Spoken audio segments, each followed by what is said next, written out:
म्हणून simplicity, सरळपणा, simplicity is वैष्णविजम. साधं राहणीमान, उच्च विचारसरणी.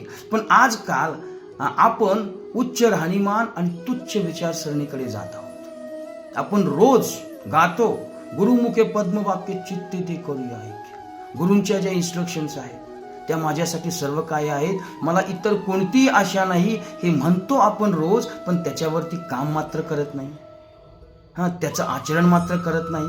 आपण श्रीमद भगवद्गीता वाचतो, श्रीमद भागवतम वाचतो, चैतन्य चरितामृत वाचतो, तृणादपि सुनिचेन तरोरपि सहिष्णुना, हे सर्व आपल्याला माहित आहे.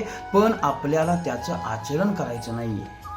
हा सर्वात मोठा प्रॉब्लेम आहे, ही सर्वात मोठी अडचण आहे. म्हणून जर आपल्या हृदयामध्ये भगवान श्रीकृष्ण रूपी धर्म उगवायचा असेल तर आपल्याला श्री गुरुचरणांचा निष्कपट रूपाने आश्रय घेतला पाहिजे, त्यांची सेवा केली पाहिजे. तरच तर ही दुर्बुद्धी जी आहे अधर्माची, हे गुरु दूर करून कृष्ण प्रेमाचं धर्मरूपी रोपटं आपल्या हृदयामध्ये निश्चित उगवेल.